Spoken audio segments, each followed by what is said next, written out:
अच्छा हाँ, वो पहले ही बता रहा था कि मुझे किसी शादी पर जाना है। जब मैं आता हूँ या मायरो ओपन कर लेता हूँ। क्लास रिकॉर्डिंग ऑन कर ली है मैंने।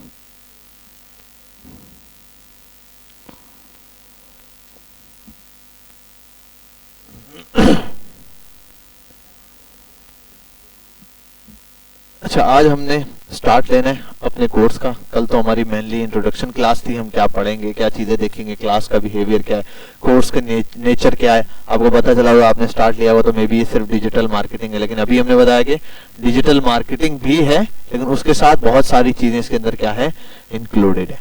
तो उसके ऊपर इंशाल्लाह वन बाय वन लेके चलते हैं। अच्छा, ये मेरा ख्याल है लास्ट टाइम मैंने ये सारी चीजें करवाई हुई थी, यहीं से है। सबसे पहले हम स्टार्ट लेते हैं बिजनेस के सिनेरियो से। What is business? पहला हमारा, अगर मैं क्वेश्चन बोलूं, कीप भी ऑन कर लूं मैं। जी भाई, व्हाट इज बिजनेस, इसके ऊपर हम डिस्कशन करेंगे भाई। हाँ भाई, क्या होता है बिजनेस?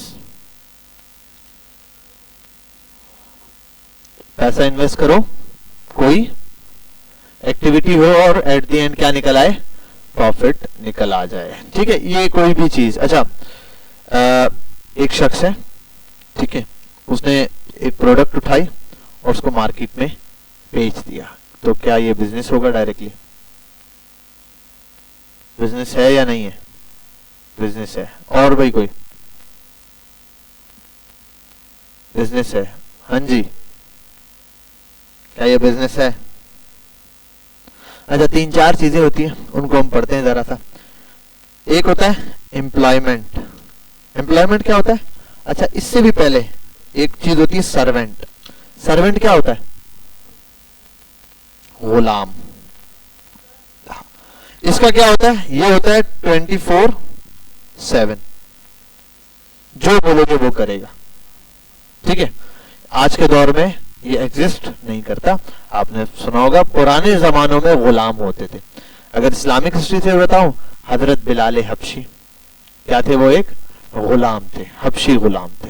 ठीक है, गुलाम क्या है? 24 आवर्स आपने उसको खरीद लिया, एक शख्स की कीमत लगाई, उस शख्स को खरीद लिया, अब आपकी मर्जी, आप उसके साथ जो करो। कोई आपको कत्ल भी कर दे, उसके ऊपर आप पे कोई केस नहीं बनेगा, वो आपकी मलकियत है, आपकी चीज है, आप मार दो उसको भले।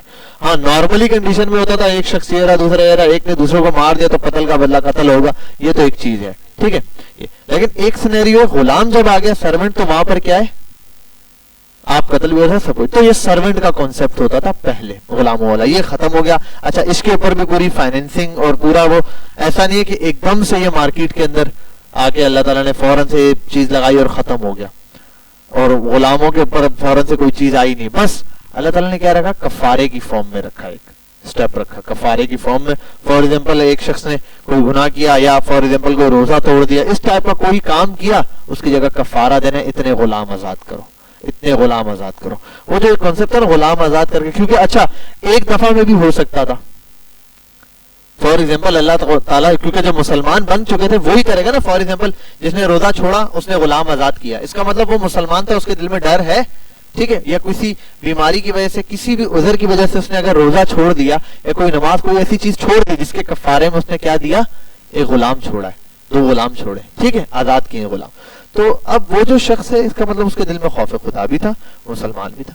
तो उसके लिए तो अल्लाह ताला डायरेक्ट कुरान में अगर ये चीज नाजिल कर देते कि भाई आप इसको आजाद कर दें, तो वो तो डायरेक्टली आजाद कर देता है ना, सब आजाद कर देते। तो इसको स्टेप बाय स्टेप में क्यों किया गया? ये एक बड़ा इंटरेस्टिंग सवाल भी है, उसका जवाब भी इंटरेस्टिंग है कि भाई अगर ये डायरेक्टली करते तो मार्केट में एकदम से इतने सारे गुलाम आजाद होते, तो इकोनॉमी बिल्कुल खत्म हो जाती। इतने लोगों का रिहाइश का इंतजाम, इतने लोगों का खाने पीने का इंतजाम, इतने लोगों का रोजगार, सब चीजें। ठीक है, तो इस्लाम ने भी इकोनॉमी को देखते हुए अल्लाह ताला ने ये पूरे एक नेचर बनाया कि ये अब दो लोग आजाद है, दो लोगों की एम्प्लॉयमेंट मिल जाएगी।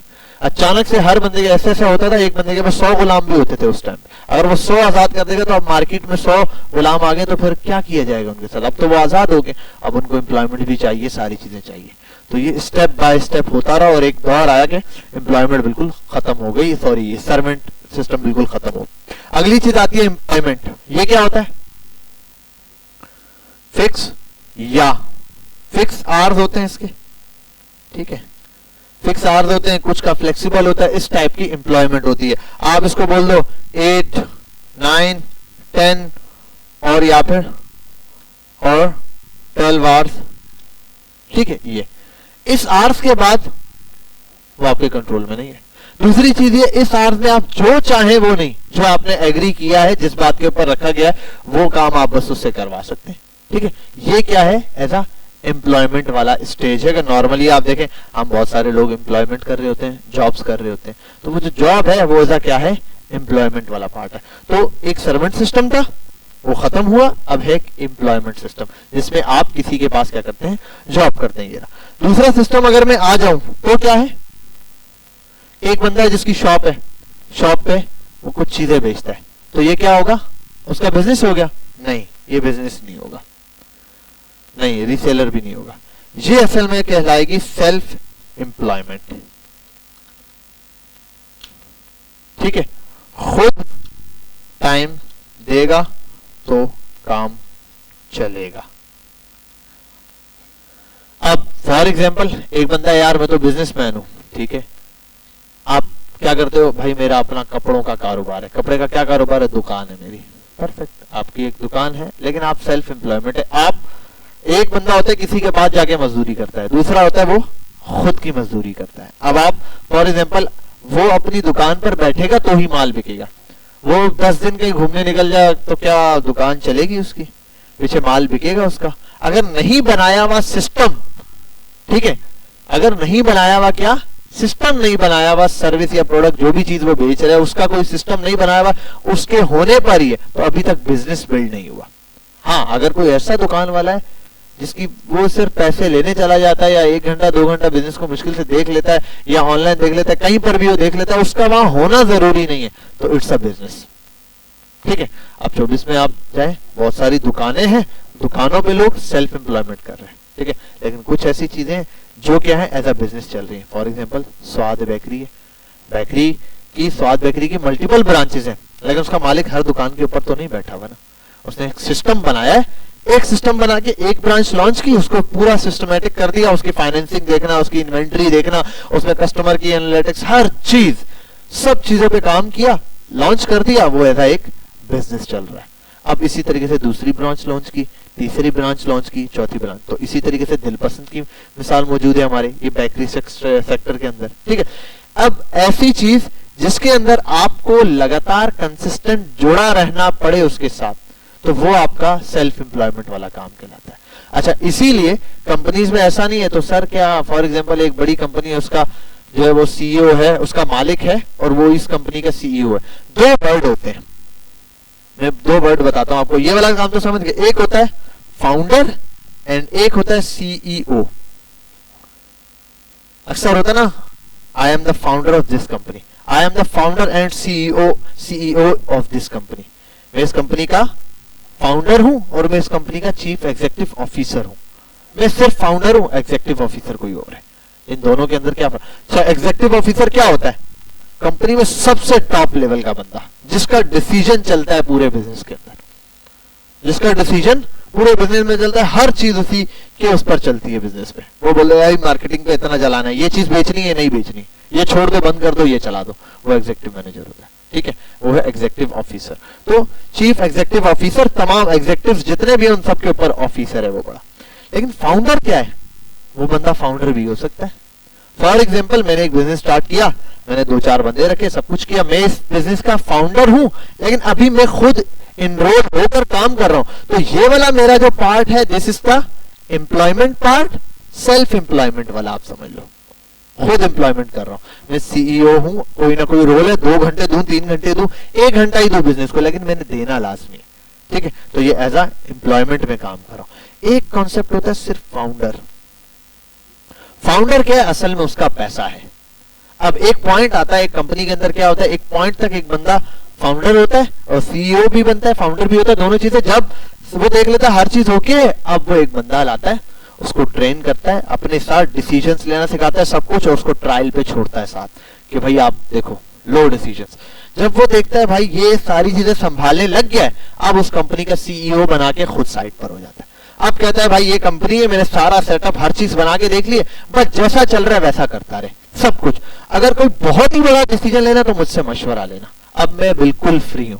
अब मुझे कंपनी में उठ के देखने की जरूरत नहीं है क्या चल रहा है क्या नहीं चल रहा है, मेरे सामने एट द एंड से रिपोर्ट आ जाएगी, मैं नजर दौड़ूंगा, ऐसा फाउंडर हूं और मुझे और भी लेना देना नहीं। मैं इसको बोल रहा हूं भाई जो करता है कर, बिजनेस का मालिक तो मैं ही हूं, पैसा मेरा ही, सब कुछ मेरा, मुझे एट द एंड प्रॉफिट चाहिए।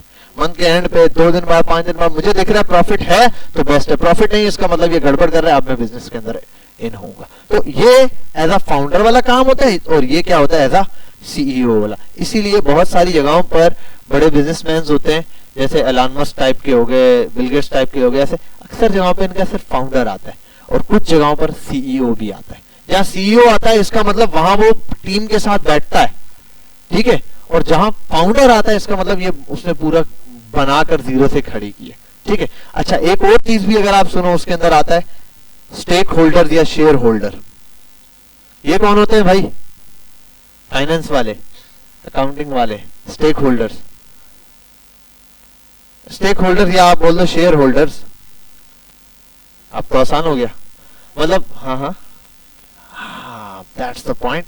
फॉर एग्जाम्पल आप काम कर रहे हो, आपका कारोबार चल रहा है, अब आप 1 करोड़ की सेल पे जाके अटक गए हो, आपको दिख रहा है इस बिजनेस में इतनी जान है कि मैं खुद आस्ता आस्ता करते करते अगर इसको ले जाऊंगा तो 10 साल बाद ये कंपनी मैं बोलता हूँ 100 करोड़ पे पहुंचेगी, 10 साल बाद, या 5 साल लग जाएंगे मुझे कम से कम करने पे। लेकिन मुझे पता है मैं अगर मेरे पास पैसा हो तो मैं इसको 1 साल में ले जाऊंगा। तो अब क्या करना पड़ेगा? जिसके पास पैसा पड़ा है उसको समझ नहीं आ रही क्या करूं, तो ऐसे बंदों के इन्वेस्टर्स के आगे पिच करनी पड़ेगी। ये जो शार्क टैंक है इसमें यही है, ऐसे लोग हैं जिन्होंने बहुत पैसा बना लिया, अपनी कंपनी है उससे बहुत पैसा आ रहा है, आता जा रहा है पैसा, अब इतना पैसे का क्या करें वो लोग? तो कहते हैं मल्टीपल कंपनीज में इन्वेस्ट करो। क्यों करो?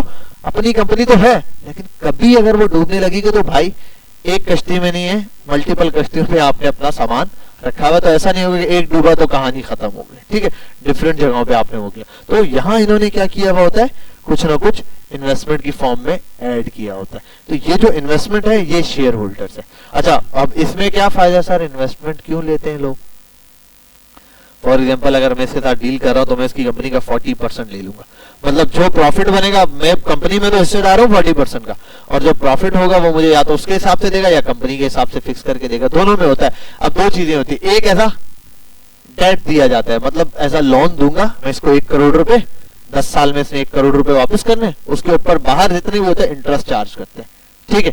एक होता है मैं इसके साथ पार्टनर बन जाऊं उसमें। अब ये वाली चीज इस्लाम में मना है, इस्लाम में हराम है कि आपने इसको 1 करोड़ दिया, वो 1 करोड़ अपनी जगह है, ये उससे बिजनेस करेगा, ठीक है, यहां तक सही है, बिजनेस करेगा, नुकसान हो फायदा हो वो उसका, मुझे हर महीने उसने 1 करोड़ के ऊपर 5% देना है, इट्स अ इंटरेस्ट, ये है सूद वाली कहानी। लेकिन अगर उसको सिंपल वे में लाऊं, 1 करोड़ इन्वेस्ट किया, ठीक है, इसके साथ अब उस 1 करोड़ के ऊपर इसने मुझे प्रॉफिट जो है उसका इसने बोला यार 30% करेंगे, 20% करेंगे या 50-50 करेंगे।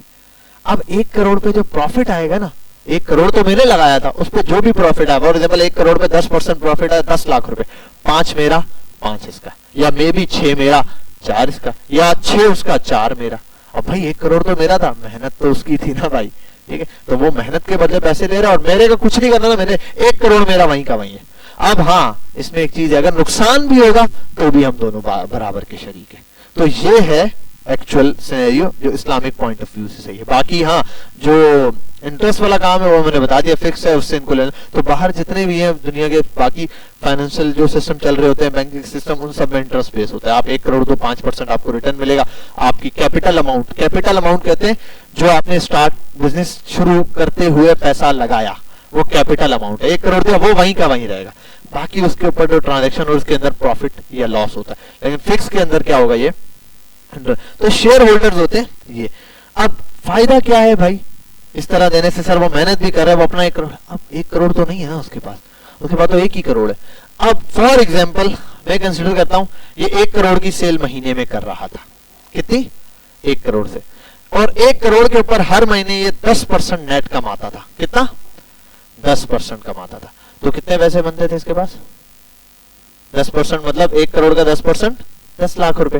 तो 10 लाख रुपए ये चुपचाप छाप रहा है, अपने इसको प्रॉफिट में मिल रहा है। मैं आया, मैंने कहा यार एक काम कर, 10 करोड़ मुझसे पकड़ टोटल बिजनेस, या 9 करोड़ मुझसे पकड़ टोटल बिजनेस कर दे। कितना? 10 करोड़ का। 1 करोड़ के बिजनेस को कहां ले गए, 10 करोड़, कंपनी का 50% मुझे दे दे।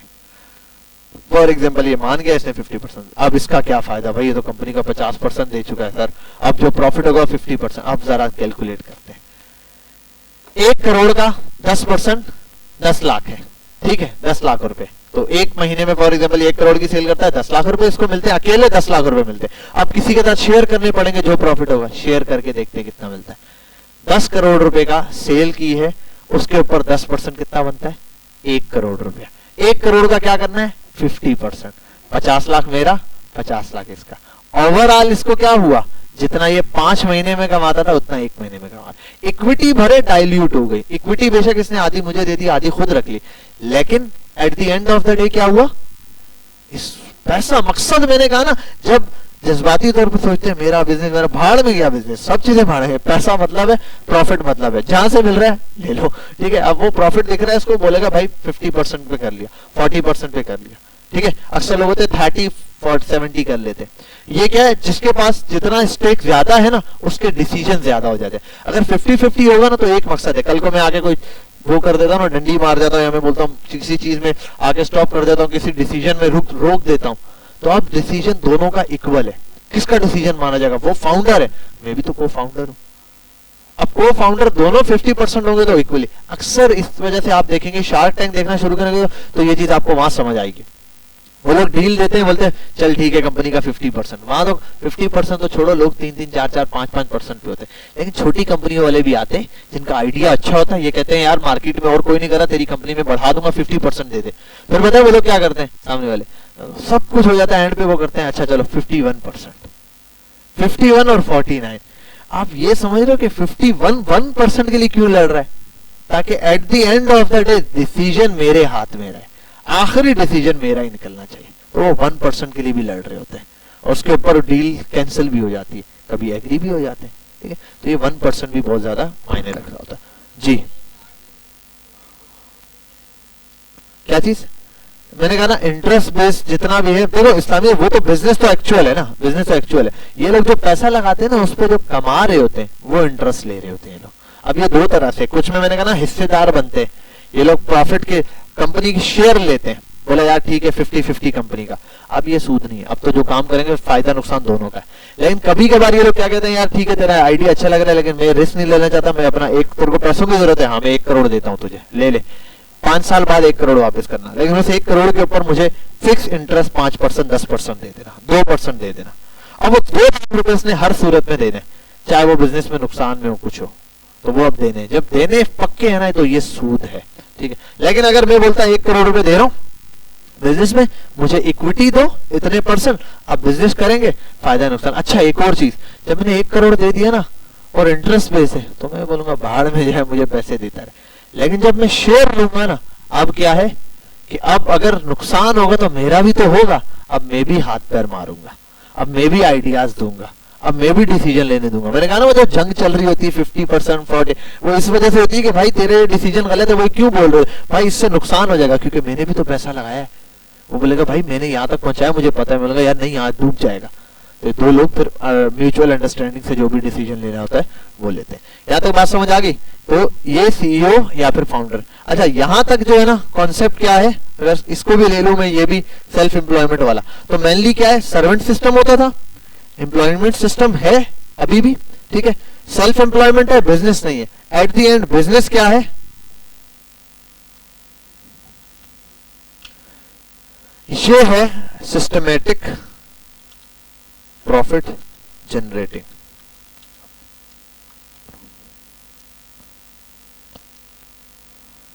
ये ऐसा सिस्टम आपने बना दिया, वो सिस्टम खुद चल रहा है। ये चाहे बर्गर के ठेले को भी आप बिजनेस बोल सकते हो। आपने एक रेडी लगाई, उस पे आपने कैलकुलेट किया कि भाई पहले खुद टेस्ट आउट किया, बर्गर का ठेला लगाया, आपको लगा यार इस जगह पे बहुत रश होती है, बर्गर बिकेगा, बर्गर आपने लगाया। दिन में इस जगह दुकान पर आते हैं 100 कस्टमर, ठीक है, 100 कस्टमर आते हैं। अगर हर कस्टमर एक बर्गर खाएगा, 200 रुपए वाला बर्गर फॉर एग्जांपल, या आपने कहा 150 वाला पक्का खाएगा, तो 15,000 रुपए की रेगुलर की इसमें सेल है। अच्छा एक चीज है कि 50% मार्जिन सीधा सीधा होता है, कम से कम भी 50% मार्जिन फूड के बिजनेस में, इसलिए मैं डायरेक्ट हिसाब लगा रहा हूं। तो 7,000 रुपए तो नेट सीधा सीधा बच जाएगा। ठीक है, 7,000 रुपए सीधा सीधा मुझे क्या हो जाएगा, बच जाएगा सारे खर्चे वर्चे निकाल के। अब 7,000 रुपए ये पर डे की बात कर रहा हूं मैं, इसको मल्टीप्लाई कर देता हूं अगर मैं 30 डेज से, तो ये कितना बन जाएगा, 1,95,000 रुपए। मुझे पता चला ये है, अब मैंने कहा मैं खुद खड़ाऊंगा, ये रहा, मैं 1 लाख 1.5 लाख। अच्छा, ये कोई एक्चुअल वो नहीं है, आपके जो आसपास बर्गरों वाले हैं ना, आप जाके पूछ लो, 1 लाख तो हर बर्गर वाला मारता है आम दिनों में। मैंने छोटे रेडियो वाला से पूछा ना, ये भी 50-60 हजार रुपया कमाते हैं। कैसे, फॉर एग्जाम्पल कितना हो जाता है। अब ये आपको बोलते हैं ना, आपको समझ नहीं आते, क्या अरे बेचारा कितना कमा लेते, बस यार 2-2.5 हजार की दिहाड़ी देते हो तो बेचारा। अरे 2.5 हजार मल्टीप्लाई बाय 30 दिन, 75,000 कमा रहा है वो बंदा।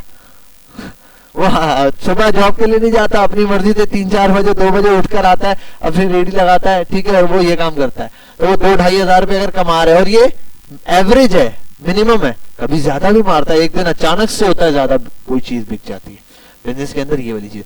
तो वो 1,95,000 है, वो अकेला लगावे, ये है सेल्फ एम्प्लॉयमेंट। अब उसका दिमाग काम किया, उसने कहा यार मैं 20,000 रुपए वाला एक लड़का रख लेता हूँ जो ये चीजें संभाले। उसको रखा, 20,000 रुपए दिए और सारी चीजें संभाल ली उसने।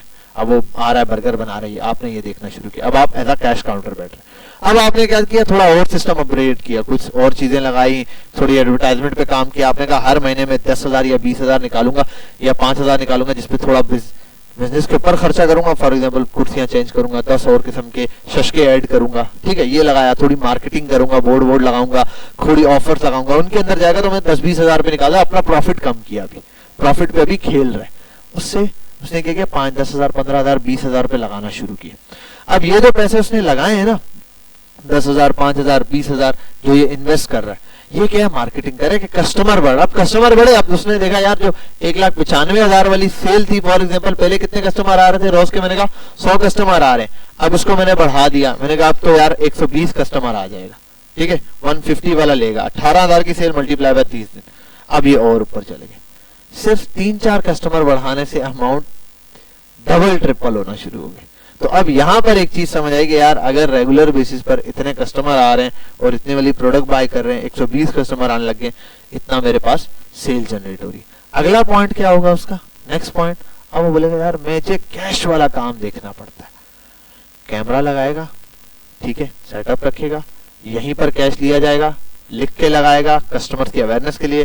कैश हमेशा इस काउंटर पे जाकर दें, किसी को ऐसे ना दे, वो होता है ना लिखा हुआ होता है अक्सर, ये ऑनलाइन की पेमेंट देगा, बहुत सारी चीजों की सहूलतें देगा लोगों को, कोशिश करेगा। अब ऑनलाइन सिस्टम जनरेट करने की कोशिश करेगा, या फिर उससे बढ़कर सिस्टम रखेगा, हर एक को बिल दिया जाएगा। जैसे कि स्वाद बेकरी का जो कैशियर है वो पैसे मार ले, नहीं मार सकता भाई, हर कस्टमर को बिल निकाल के देना पड़ता है। बिल निकला, इसका मतलब सिस्टम में चीज चली गई, ठीक है, सिस्टम में चीज चलेगी, आप कोई वो मार ही नहीं सकता, डंडी नहीं मार सकता कोई, तो उसने सिस्टम बना दिया। अब ये एक बर्गर की दुकान पे सिस्टम बन गया बेहतरीन, अब बिना कुछ किए आ रहा है सारा कुछ। अब इसने क्या करना है, अब अभी ये क्या काम करेगा, अब ये है सीईओ है, अभी ये जान नहीं छूटी है, अभी ये फाउंडर नहीं बना है।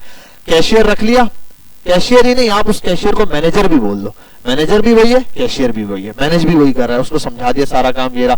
जो लड़का फॉर एग्जांपल उसको लाए थे, उसी को ग्रोथ दिलाई, 2 बंदे 3 बंदों की सैलरी निकली। अब एक सिस्टम है।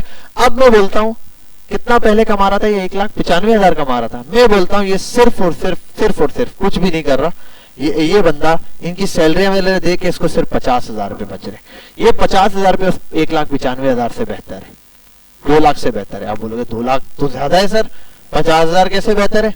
ये 50,000 कुछ किए बगैर आ रहे हैं ना, सिस्टम बिल्ड हो चुका, चल रहा है खुद ही, हाथ लगाने की जरूरत नहीं है। अब मैं फारिग हो गया ना पूरा दिन, मेरा क्या काम है, वेंडर से, सिस्टम से। अब भाई बर्गर ये, अब मैंने क्या करना है, अब मैं थोड़ा दिमाग लगाऊंगा। अब मैं दिमाग क्या लगाऊंगा, अब मैं दूसरी जगह ढूंढूं कोई इसी तरीके से, पैसा जमा करने की या पैसा लेने की, कुछ भी, लोन जो ले रहे होते हैं अक्सर इसी ले रहे होते हैं सिस्टम। अब मैं ऐसी दूसरी जगह ढूंढूंगा, क्योंकि मुझे सिस्टम बनाना आता है, मैं एक और बर्गर का सिस्टम बनाऊंगा, वो लगा के लॉन्च करूंगा। अब ऐसे ही 50,000 वहां से निकलना शुरू हो जाए। और ये भी मैं मिनिमम बता रहा हूँ, फॉर एग्जाम्पल में मैक्सिमम लगा 1 लाख बच रहे, किसी 50,000, ऐसे 3-4 ब्रांचेस बना दी। तो जो बड़ी ब्रांचेस बनी होती है वो यही सेटअप होता है, एक को लॉन्च किया, एक को बिल्कुल परफेक्ट किया और दूसरे का। अक्सर होते ना कोई दुकानदार ऐसे होते हैं कि भाई हमारी कोई दूसरी ब्रांच नहीं है, तो मैं बोलता गधे हो तुम लोग, दूसरी ब्रांच नहीं है भाई, ये कौन सी बात हो गई, ठीक है। नहीं है, ये तो आपका सबसे बड़ा फेल्यूर है, आप दूसरी ब्रांच नहीं बना पा रहे हो, एक ब्रांच आपसे ऑटोमेट नहीं हो रही है। तो आपका जो परफेक्शन सोचनी चाहिए वो ये होनी चाहिए, अप्रोच ये होनी चाहिए कि भाई एक ब्रांच है, अब उसको बढ़ाना है। कभी आपने सुना है दिलपसंद बेकरी का या स्वाद बेकरी वाले इस टाइप की जो सिस्टम है, ये बोले भाई हमारी और कोई दूसरी ब्रांच नहीं है, या चेस वैल्यू वाले बस हमारी ये एक ही ब्रांच है, हमारी कोई दूसरी ब्रांच नहीं। और बोलेंगे भाई जहां जगह मिल रही है हमें बताओ, किफाया खुला है, इधर भी नेवल पे भी खुल गया, ठीक है, मल्टीपल जगहों पे खुलता जा रहा है। तो ये क्या है, इनकी अप्रोच इस टाइप की होती है कि भाई हम, तो बिजनेसमैन जो सोचता है वो सोचता है मल्टीपल चैनल्स बिल्ड करना, बिजनेस को ग्रो करवाना, उसका मकसद सिर्फ एक होता है, उसको ना बिजनेस से प्यार है ना लोगों से प्यार है, भाड़ में गई हर चीज, उसको प्यार है प्रॉफिट मिलना चाहिए और मेरे बिना कुछ किए मिलना चाहिए। अगर ये अप्रोच रख रहा है तो फिर है। और हाँ, हर चीज जो वो इम्प्लीमेंट करेगा वो खुद एक दफा अपने हाथ से करेगा, हर चीज। मैंने कहा ना बर्गर लगाना है तो तभी आप सिस्टम बिल्ड कर सकते हो कि बर्गर आपने अपने हाथ से खुद बनाया हो, बन आपने खुद लाया हो, हर चीज आपको पता होगी, फिर आप कर सकते हो। या फिर आप किसी बंदे पर रिस्क लेने का, फॉर एग्जांपल आप बहुत ही बर्गर सिस्टम आपका बहुत अच्छा चल गया, आपने 5-6 जगह बना दिया, अब और ज्यादा ब्रांचेस खोलना है, वो करना फजूल है, और ज्यादा जान मारनी पड़ेगी। अब आपने कहा यार ये अब मुझसे नहीं हो रहा, बस सेटअप बन चुका है। अब वो एज अ CEO काम कर रहा है, चीफ एग्जीक्यूटिव ऑफिसर सारी ब्रांचेस का। अब वो एक काम करेगा, अपने जगह पे एक बंदा लाएगा, बोलेगा मुझे फारिग कर, तेरा काम क्या है? तेरा वो काम है जो मैं करता था, वेंडर से सबसे डीलिंग करना, हर ब्रांच की इंस्पेक्शन करना, हर ये करना, उसको लाके इन सबका बाप बना के खड़ा कर देगा। अब वो हर ब्रांच पे जाएगा, रोज नजर मारेगा, सारा कुछ करेगा। इसका कुछ करने का काम नहीं है, इसका सबको इंस्पेक्ट करना, सब पे नजर रखने का काम। मुझे एट द एंड प्रॉफिट मिल रहा है। हाँ, ये एक सिस्टम बिल्ड होगा। अब दूसरा क्या, अब जब ज्यादा पैसा आएगा मैं बोलूंगा यार ऐसा बंदा ढूंढूं जिसने कोई और सिस्टम बनाया है, मैं उसमें इन्वेस्टमेंट कर दूं, तो वो फिर जाएगा किस पर? यहां पर। तो इस स्टेज से ये स्टेज बेहतरी की तरफ है, इस स्टेज से ये स्टेज बेहतरी की तरफ है। अच्छा, ये स्टेज, इस स्टेज से फिर जाकर ये वाली स्टेज बेहतरी की तरफ है। तो ये स्टेजेस हैं बिजनेस में कि आप एम्प्लॉयमेंट पर होते हैं, फिर आप अपना काम शुरू करने की तरफ जाते हैं, अपने काम के बाद फिर आप क्या करते हैं, उसमें एज अ CEO या फाउंडर काम कर रहे होते हैं। इसके बाद आपका क्या काम होता है, जब आप एक बड़े पॉइंट पर आते हो तो स्टेक होल्डर या अभी आप इस सिस्टम में अभी तक जो चीज सीखेंगे वो यहां पर सीखेंगे और ये वाला काम बनाना सीखेंगे, जो मैं आपको चीज बताऊंगा इसमें कि भाई स्टार्ट से ही आप पहले आएंगे, हर एक चीज खुद करेंगे अपने हाथ से, सारी पॉइंट एक एक चीज को नोट करेंगे, फिर नेक्स्ट स्टेप पे जाएंगे कि भाई अब एक बंदा हायर कर लेता हूं। अब आप जो सारा काम कर रहे होंगे, अब आप देखेंगे यार इसमें ये एक काम है रोज मेरे करने का, क्यों ना मैं इस काम के लिए एक बंदा रख लूं। अब मेरे पास काम बढ़ गया है, वो एक बंदा होगा जो 10,000 15,000 लेगा, उसकी कॉस्ट देख ली, पर पार्सल पे रख ली हो रही है। अब ये ऑनलाइन हो जाता है काम। फॉर एग्जाम्पल आपके पहले 5 ऑर्डर रोज के आते थे, आपने 5 ऑर्डर आए, पैक किए, भेजे, आए, पैक किए, 10 हुए, 20 हुए, अब 20 ऑर्डर आ रहे हैं ना, तो आपका आधा टाइम 20 ऑर्डर को रोज पैक करने में जा रहा है। तो अब आप ग्रो की तरफ रुक जाओगे, क्योंकि जाहिर सी बात है एक बंदा कितने काम करेगा, तो अब आपको एक बंदे की जरूरत है। तो अब आप एक बंदा रखोगे 4 घंटे 5 घंटे के लिए, जो डेली आएगा, उसका एक काम है, उसको कुछ नहीं पता, उसको आपने सिर्फ 4-5 लिमिटेड काम सिखाया, भाई ये प्रिंट्स निकलेंगे आपको मिल जाएंगे, आपने प्रिंट फाड़ने हैं, फ्लायर होंगे उसमें डालने हैं, प्रोडक्ट देखनी है, मैच करना है, उसको बिठा के 1-2 दिन 5 दिन 10 दिन हफ्ता काम करवाया, ट्रेन कर लिया, अब वो काम कर रहा है। फिर इंस्पेक्शन बार बार रखनी है, ठीक है, ताकि कल को डंडी ना मार रहा, तो वो देख लिया। अब ये क्या है, एक काम ऑटोमेट हो गया। इसी तरीके से दूसरा, आप ऑर्डर आप खुद ले रहे हो, एक पॉइंट है आपने थोड़ा वेबसाइट पे शिफ्ट किया, थोड़ा सा आपने बोला मैं तो खुद डीलिंग कर रहा हूँ, इसकी जगह कोई बंदी होनी चाहिए ताकि मैं फोकस मार्केटिंग पे कर सकूं, ठीक है। आपने एक बंदा देगा, बंदी देगी, 7-8 हजार रुपए दिए उसको और काम पे लगा दिया, वो घर बैठ के रिमोटली काम करें, ऑर्डर्स ले रहे हैं। अब उनको मैसेजेस आ रहे हैं, व्हाट्सएप पे आ रहे हैं, वेबसाइट पर आ रहे हैं, कमेंट्स में आ रहे हैं, फेसबुक के कमेंट्स में आ रहे हैं, इंस्टाग्राम के कमेंट्स पर आ रहे हैं, ठीक है, इंस्टाग्राम के एड्स के अंदर आ रहे हैं, इंस्टाग्राम पर मैसेंजर होता है जो मैसेज वहां आ रहे हैं, फेसबुक के मैसेंजर पे आ रहे हैं, वहां जाके हर जगह हर पॉइंट से वो क्या कर रहे हैं, सेल ला रहे हैं रोज। आप बस eight the end of the day देख रहे हो, अच्छा इतने ऑर्डर आ गए, अच्छा इतने ऑर्डर। जहां आपको लगा यार ऑर्डर नहीं आया, आज आप बिठाया, आपने सारा सिस्टम खोला, बोला क्या मसला है, मैसेजेस नहीं आए, बंदे नहीं आए, क्लाइंट नहीं आए, क्लाइंट ने इंटरेस्ट है या इस बंदे ने डील सही नहीं किया, अब आपका काम ये रह गया, अब आप ऐसा मैनेजर काम करो। तो इस पॉइंट के ऊपर आना है, आपने वो चीज बिल्ड करने की कोशिश करनी है, ठीक है। लेकिन वो चीज तब आप गलती निकालोगे जब आपने पहले खुद किया होगा डील, आपने नहीं किया डील, आप उसको भी नहीं संभाल सकते। क्या क्वेश्चन है, वो आपसे पूछेगा, आप बोलोगे यार मुझे तो नहीं पता। तो इसीलिए सारी चीजें आप अपने हाथ से करोगे। ये हो गया। फिर आप डेली कंटेंट बनाते हो, आपने कहा यार रोज वीडियोस बनाता हूं, एक बंदा पकड़ता हूं, मेरा काम है मैं मार्केटिंग में जाऊं यार वीडियोस बनाने के लिए एक बंदा, या तो बंदा रख लिया इन हाउस या किसी बंदे के साथ कोलैबोरेट कर दिया कि यार तुझे वीडियो दे, मैं पर वीडियो कितने पैसे दूंगा, वीडियो अगर काम की बनी ऐसा हुआ तो आपने उसको कॉन्सेप्ट बताया, सब कुछ दिया, वीडियो दी, वो एडिटिंग सब करके दे दे। At the end of the day आपके पास वीडियो कंप्लीट आती है, आप 500 रुपए उसको देते हो, बाकी काम आप अपनी वीडियो पे लगा लेते हो। जब ये काम भी होने लग गया, अब अपने का एडिटर की भी जरूरत नहीं है। इन्फ्लुएंसर्स पकड़ो जो वीडियोस बना रहे हैं, उनको पैसे देना शुरू किए, वो आपको वीडियो बना के दे रहे फाइनल करके, उनके व्यूज भी हैं, उनको लोग जानते भी हैं, सब कुछ है, उनकी वीडियोस पुश करना शुरू की। ये सारे स्टेजेस हैं जो वन बाय वन करने हैं, लेकिन हर चीज पहले खुद करनी है। फर्स्ट होता है ना वो एक बिजनेस के अंदर, पहला जब बिजनेस स्टार्ट होता है तो वो बंदा पूछता है आप बिजनेस का सीईओ कौन है, मैं। सेल पर्सन कौन है, मैं, ठीक है। और पैकेजिंग वाला कौन है, मैं। झाड़ू वाला कौन है, मैं। सब कुछ मैं होता है, वन मैन आर्मी होता है, ठीक है। वो सब चीजें आप ही यहाँ से उसको मैसेज पे डील करोगे, सर हमारी टीम आपको अभी थोड़ी देर में कॉल करेगी, और ठक थोड़ी देर में खुद ही कॉल किया, अपना ही दूसरा नाम है, हेलो अस्सलाम वालेकुम, मैं ये बात करूँ आपकी हमारे इस बंदे से बात हुई होगी, ठक करके ऑर्डर भेजते हुए अलग बंदा, हर दफा अलग, उसको लगे 6-7 बंदे और वो एक ही बंदा पीछे काम कर रहा है, ठीक है। ये एक ही बंदा काम कर रहा है, 6-7 कैरेक्टर है, लेकिन ये कैरेक्टर काम के, ये अगर आप एक दफा करोगे तो आपको समझ आएगा किसको क्या काम देना है, कौन सा काम कितने टाइम का है, आप देख के बता दोगे। कॉल करना कितनी देर का काम है, 5 मिनट का काम है, आप बोले यार इसके लिए क्या बंदा रखना, अब आपके ऑर्डर अल्हम्दुलिल्लाह 200 पे, आप बताओ कॉल करना काम है यानी।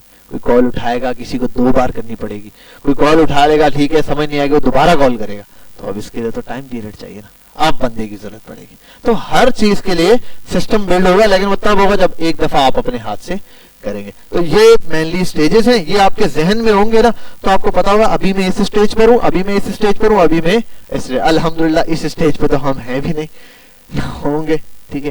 ये अल्लाह ने हम पे करम किया, हम वो वाली दिहाइयों में पैदा नहीं हुए, 1500-1600 साल पहले कि हम भी किसी के गुलाम हुए हुए होते, ठीक है। तो ये वाला कॉन्सेप्ट अभी ये है, इसके साथ साथ हम साथ सेल्फ एम्प्लॉयमेंट वाला काम शुरू करें, खुद का कारोबार शुरू करें, छोटा छोटा कोई भी। अभी जैसे हम करेंगे इंशाल्लाह, तो बेसिक थोड़ा एक ऑर्डर लेंगे, 2 लेंगे, 2-3 वही चलते रहेंगे, एक जा रहा है वापस आ रहा है, रिटर्न के मसले फलाने, आस्ता आस्ता डील करेंगे, ठीक है। ये तो हो गया। अच्छा, इसमें ये सारी चीजें बिजनेस वाला कॉन्सेप्ट तो मैंने बता दिया आपको, ठीक है। एक मिनट रुकिएगा, इसके बाद नीचे आता हूँ, थोड़ा सा मैं और कॉन्सेप्ट क्लियर करना। टाइप्स ऑफ बिजनेस वैसे बहुत सारे होते हैं, मैं यहाँ मेनली वो उठाऊंगा जो हमारे यहाँ पर काम में है।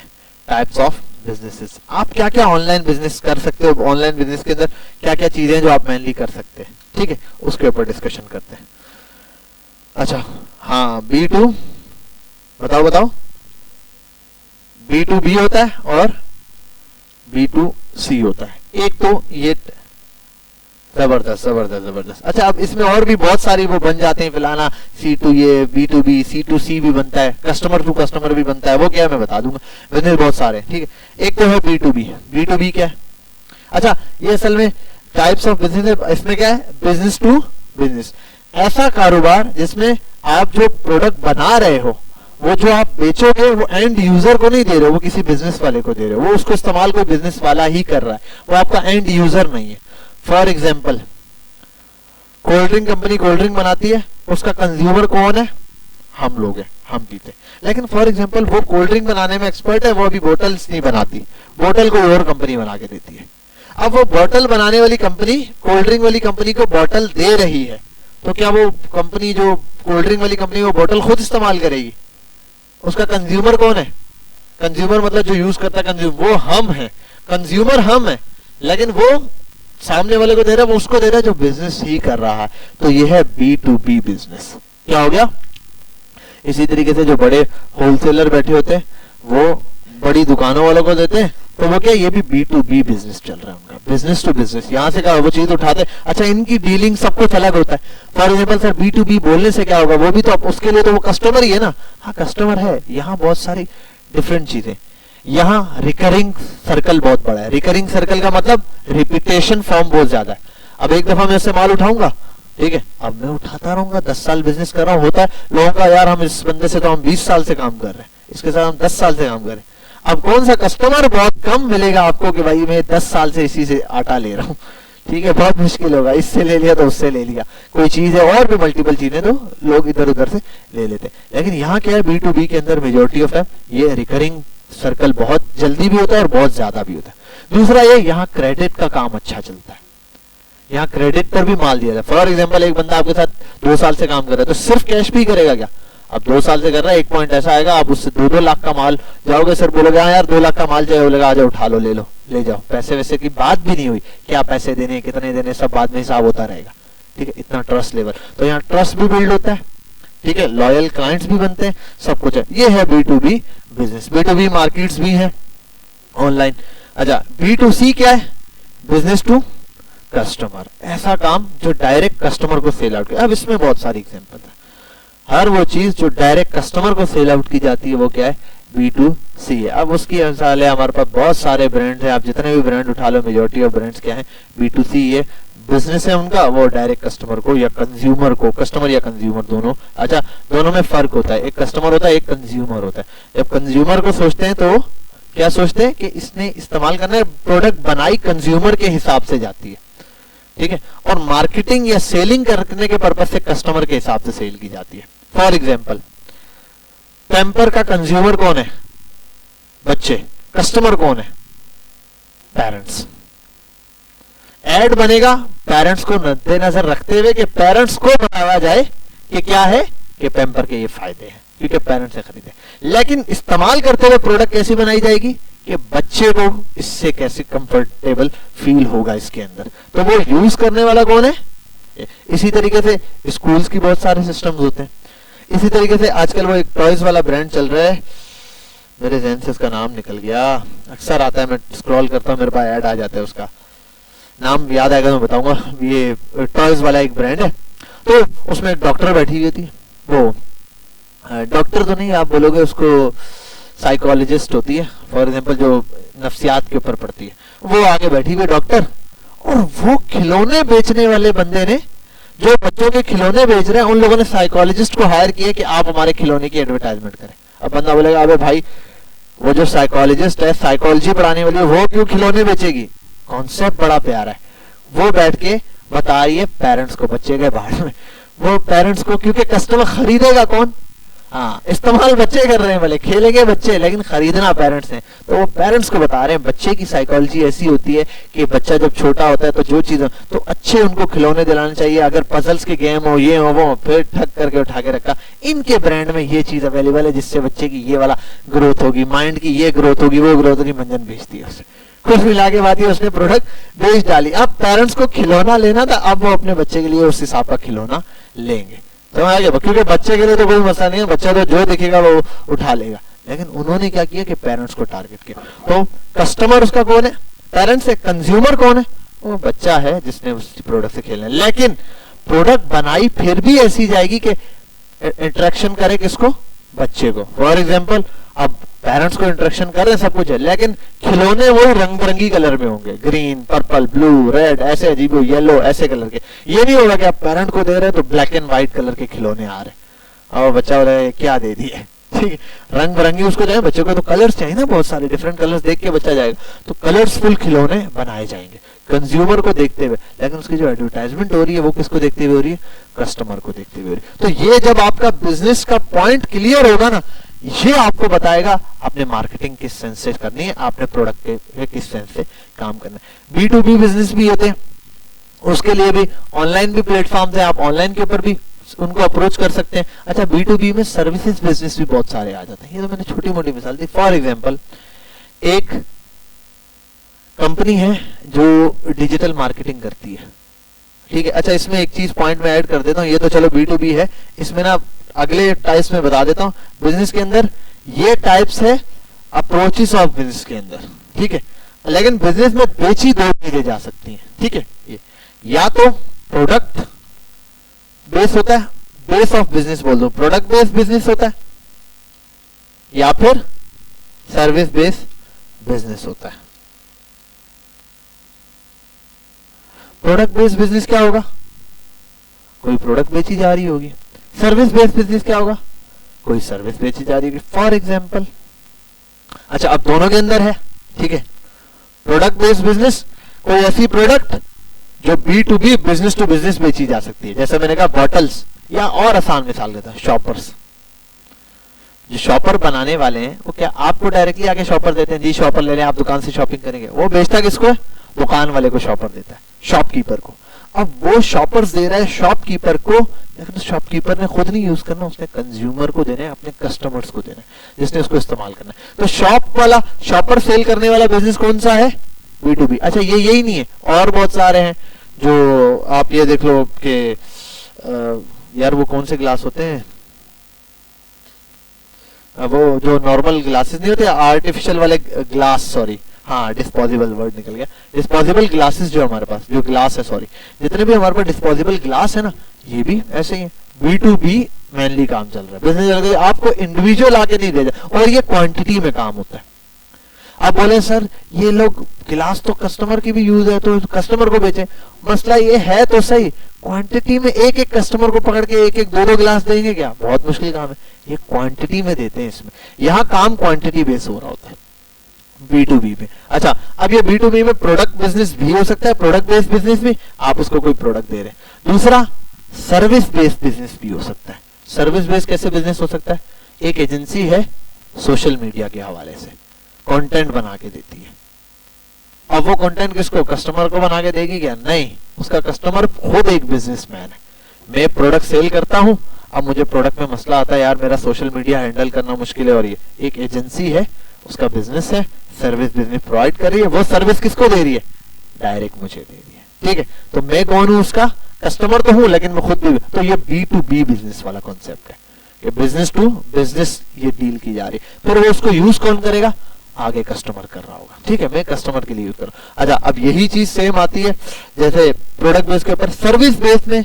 अच्छा मैं अभी सर्विस बेस की, सर्विस बेस के अंदर ये वाली चीज है। फॉर एग्जांपल अभी मैंने रिसेंटली एक कंपनी यूज की है, हमारा एक ऑनलाइन बिजनेस है, ठीक है, हमने एक कस्टमर, एक बंदा लिया, ठीक है, जो है वो ऑनलाइन रोबो कॉल जनरेट करके देता है। हमारे इस वेबसाइट पे कोई भी आता है, ऑर्डर प्लेस करता है, उसको within 3 minutes to 5 minutes के अंदर ऑटो कॉल चली जाती है, रोबो कॉल जाती है। कॉल पे उठाता है, बोलते हैं आपके फलाने ब्रांड से इतने रुपए का एक ऑर्डर था, अगर आप ऑर्डर वसूल करना चाहते हैं तो 1 दबाएं, कैंसिल करना चाहते हैं तो 2 दबाएं, हमारे नुमाइंदे से बात करना चाहते हैं तो 3 दबाएं। अगर वो 1 दबाता है हमारे पोर्टल पे आ जाता है ऑर्डर कंफर्म, 2 दबाता है ऑर्डर लिखा हुआ जाता है कैंसिल कर दिया इसने। अगर वो 3 दबाता है तो हमारे पास आ जाता है कि इस बंदे को कॉल करें आप लोग, ठीक है, कॉल बैक करो इस बंदे को। फिर हम लोग क्या करते हैं, अपने पोर्टल पे देखते हैं जिनका कॉल बैक है उनसे बात करते हैं, जी सर बताएं आपने कॉल, तो वो बताएगा हाँ यार मैंने ये प्रोडक्ट ऑर्डर, मुझे ये चीज करनी है, ऐसे ऐसे जो भी डिटेल है वो बता देता है, जिनका कंफर्म है डायरेक्ट। तो वो क्या है, B2B काम कर रहा है, लेकिन एट द एंड हम किसके लिए यूज कर रहे हैं? वो कस्टमर के हवाले से यूज कर रहे हैं। ठीक है, तो यहाँ पर क्या है, सर्विस बेस्ड बिजनेस भी हो सकता है, B2B भी। अब B2C में क्या होगा, प्रोडक्ट बेस्ड। बहुत सिंपल, एक प्रोडक्ट है जो डायरेक्ट कस्टमर को बेची जाती है, अब उसमें हजारों मिसालें मौजूद हैं, कोई भी ऐसी चीज जो डायरेक्ट इसको जो है, अच्छा कस्टमर तक डायरेक्ट चीज है ना। अच्छा इसमें एक और एग्जांपल देता हूं। फॉर एग्जांपल इम्तियाज और बड़ी कंपनी है, ऑलपर्स इम्तियाज को ऑलपर्स के कॉटन देता है, तो ये है B2B डील, बिजनेस टू बिजनेस डील हो रही है। इम्तियाज भी बिजनेस कर रहा है और जो ऑलपर्स वाले हैं वो भी बिजनेस कर रहे हैं। ऑलपर्स वाले ने इम्तियाज को बिजनेस दिया, क्रेडिट पे माल भी देगा वो फायदा भी है, बल्क क्वांटिटी में माल भी देगा वो फायदा भी है, रिकरिंग भी है। ये 3 चीजें तो बहुत इंपॉर्टेंट है। कंटिन्यूसली चल रहा होगा ये भी अच्छा पॉइंट रहता है, इसमें चांसेस ज्यादा होते हैं। क्रेडिट पे भी माल दिया जाता है, ये वाला भी चांसेस ज्यादा होता है, और बल्क क्वांटिटी भी होती है। तो अब ऑलपर्स वाला एक एक बंदे को बेचेगा तो काफी मुश्किल है। तो ये यहाँ पर जो बेच रहा है वो कॉन्सेप्ट B2B चल रहा है, हाँ कस्टमर को भी बेचता है, ये B2B चल रहा है। अब आप जाके इम्तियाज से वो ऑलपर्स का डब्बा ले रहे हैं, तो आप इम्तियाज के कस्टमर है, उसने आपको B2C में ये चीज दी। अच्छा इसी तरीके से अगर नॉर्मल उसमें आए मार्केट के अंदर, तो ऑलपर्स का कस्टमर कौन है? आप हो। लेकिन ऑलपर डायरेक्ट आप ऑलपर की फैक्ट्री चले जाओ, बोलो यार वो मेरे घर के पास ही ऑलपर की फैक्ट्री, सुबह उठो बोलो यार ये लो 100 रुपए एक दूध का डब्बा दे दो, वो देंगे आपको फैक्ट्री वाले। भाई बना तो रहे हो, बोलेंगे हम नहीं देते दूध भाई, बोलेंगे बनाते तो हो ऑलपर्स कंपनी, हाँ तो हम तो दूध लेते हैं, ऑलपर्स का दुकान वाला देता है, आपको नहीं दे सकते। हम B2B काम कर रहे हैं, हम बिजनेस टू बिजनेस कर रहे हैं। हमारी अप्रोच आप देखो, इन्होंने प्रोडक्ट बनाना सब कुछ करना किसके हवाले से? कंज्यूमर के हवाले से है, ठीक है, लेकिन ये बेच किसको रहे? आगे होलसेलर्स को दे रहे होंगे, डिस्ट्रीब्यूटर को देंगे, होलसेलर्स को देंगे, वो रिटेलर के पास आएगा, फिर उनसे आएगा। अच्छा इसमें ये चेन आती है, इसीलिए प्राइस भी बढ़ जाती है। फॉर एग्जांपल कंपनी है, कंपनी ने 17 रुपए, या फॉर एग्जांपल बोलता हूँ एक दूध का डब्बा है जिसको 22 रुपए का सोचा और आगे बेच दिया। अब उसने बोला जो भी लेगा बल्क क्वांटिटी पे 100 पीसेस पे ले रहा है, जो भी लेगा 100 पीसेस पे 22 रुपए का दे दूंगा। डन हो गई बात। अब इम्तियाज ले 22 रुपए का मिलेगा इम्तियाज को। अगर कोई डिस्ट्रीब्यूटर ले, होलसेलर ले, उनको मिले। अब एक डिस्ट्रीब्यूटर ने ले लिया 22 रुपए के हिसाब से। अब डिस्ट्रीब्यूटर डायरेक्ट तो खुद ही देगा, वो डिस्ट्रीब्यूट करेगा बड़े बड़े होलसेलर्स के पास। अब वो जब होलसेलर को 22 रुपए में देगा, वो 25 रुपए में दे रहा है, 3 रुपए उसने रख लिए, ठीक हो गया, चलो कोई मसला नहीं। लेकिन अब मसला ये कि होलसेलर ने देना है रिटेलर को। अब होलसेलर का रिटेलर को ऐसे ही दे देगा, वो भी उस पर प्रॉफिट रखेगा। तो eight the end of the दुकान तक पहुंचते पहुंचते वो कितने का पड़ गया? 29 रुपए का, 30 रुपए का। अब दुकान वाला अपना प्रॉफिट भी रखेगा, तो मुझे बेच रहा है 35 रुपए का। ठीक है, तो ये लोग रेट सोचते हैं वो उस हिसाब से सोचते हैं। लेकिन अब पीछे आते हैं, इम्तियाज पे चीजें सस्ती कैसे? इम्तियाज है दुकान, इम्तियाज पहले एक डिस्ट्रीब्यूटर से और नॉर्मल होलसेलर से भी बड़ी क्वांटिटी में उठाता है। तो अगर दुकान वो कंपनी वाला 22 रुपए में दे रहा था इस और हमेशा की वो कंटिन्यूस काम चल रहा है, तो 21 रुपए में 20 रुपए में दे देगा उसको। 20 रुपए में दिया, इम्तियाज ने चुपचाप अपना 2 रुपए 3 रुपए का प्रॉफिट रखा, आगे बेच दिया, डायरेक्ट कस्टमर को बेच दिया। कस्टमर खुद आ रहा है, अब बीच में कोई नहीं है। अब वो उधर होलसेलर फलाना टिमकाना नहीं होता। आपके इलाके में भी होती है होलसेल की दुकानें, यार ये थोड़ा सस्ता दे देगा, वजह उसके बाद डिस्ट्रीब्यूटर से आया, डिस्ट्रीब्यूटर के बाद जो उसके बाद और सस्ता मिलेगा। ठीक है, कंपनी के बाद और सस्ता होगा, लेकिन कंपनी देगी नहीं, डिस्ट्रीब्यूटर भी आपको नहीं देगा, होलसेलर भी नहीं देते हैं एक पीस, लेकिन बाजू का दे देते हैं। ठीक है, अक्सर क्या होता है, होलसेलर ने एक साथ छोटी दुकान डाली होती है रिटेल की, तो वो रिटेल के हिसाब से चला रहा होता है, और वो फिर अक्सर कभी कम दे देता है, उसको तो बीट नहीं कर सकता ना रिटेलर वाला। रिटेलर वाला तो उसी से ले जा रहा है, कॉटन ले जाता है, फिर बेचता है प्रॉफिट रख के। तो ये एक पूरा सर्कल चल रहा होता है हमारे पास बिजनेस के अंदर। अच्छा, प्रोडक्ट बेस, अच्छा B2B समझ आ गया, B2C का कॉन्सेप्ट क्लियर हुआ। ठीक है, अच्छा प्रोडक्ट बेस का समझ आया, सर्विस बेस का समझ आया। ठीक है, अच्छा अभी हम, अच्छा ये दोनों काम ऑनलाइन, दोनों काम हो सकते हैं। ठीक है, ऑनलाइन, अच्छा दोनों काम की बोथ कैन बी हैव,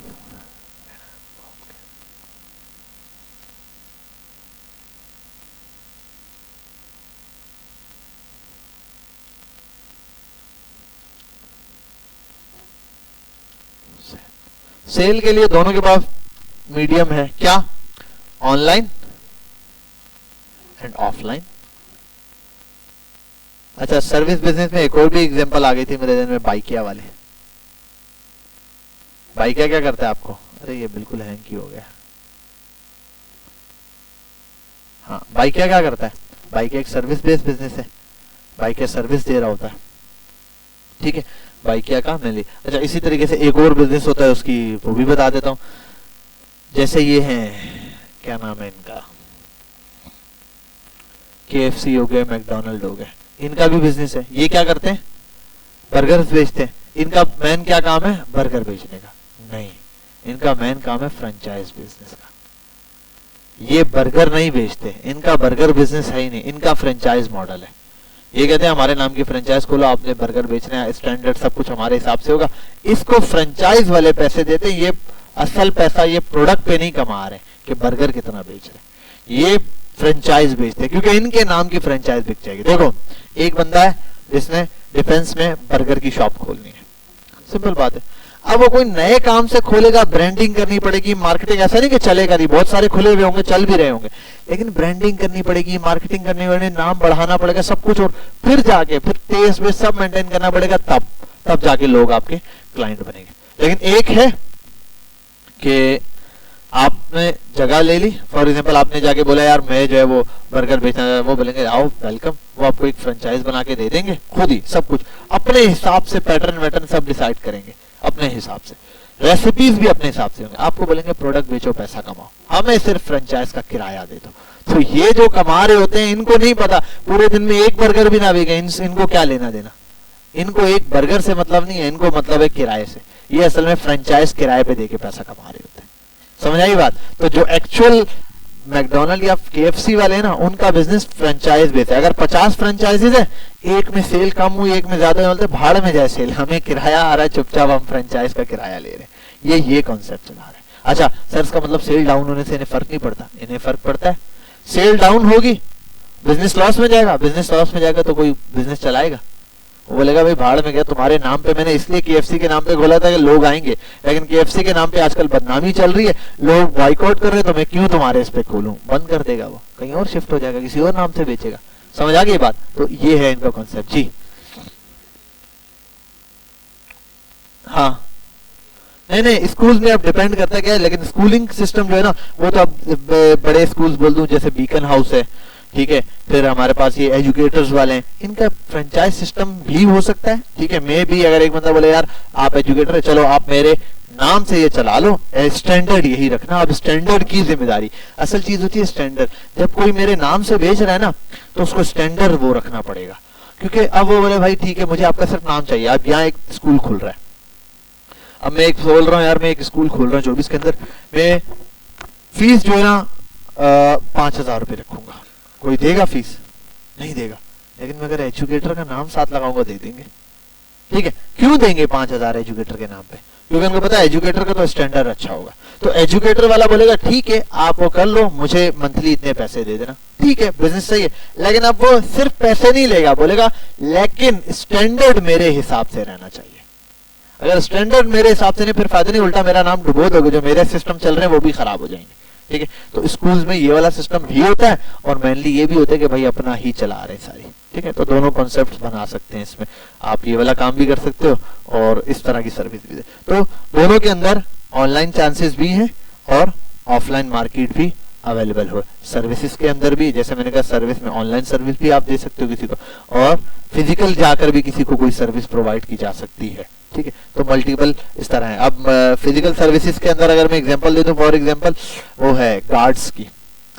आपको पता होगा कि बहुत सारी कंपनीज के अंदर गार्ड लगे होते हैं, अक्सर कंपनीज गार्ड खुद नहीं हायर करती, गार्ड्स प्रोवाइड करने वाली मल्टीपल कंपनीज हैं, वो क्या करती हैं जितने भी रिटायर्ड फौजी वगैरह होते हैं उनका डेटा जमा करती है अपने पास, फिर कंपनी में जहां जरूरत होती है वहां गार्ड्स प्रोवाइड करती है, ठीक है।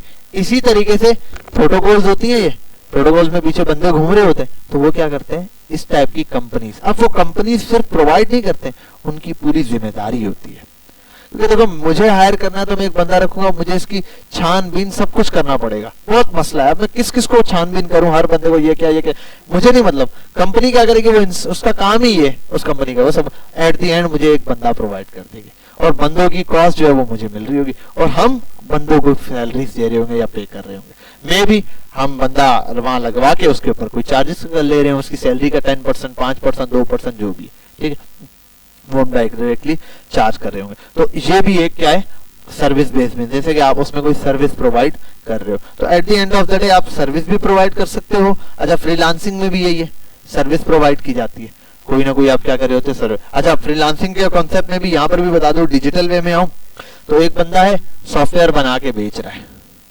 क्या बना के बेच रहा है, सॉफ्टवेयर बना के, तो सर्विस बेस्ड बिजनेस हो गया उसका?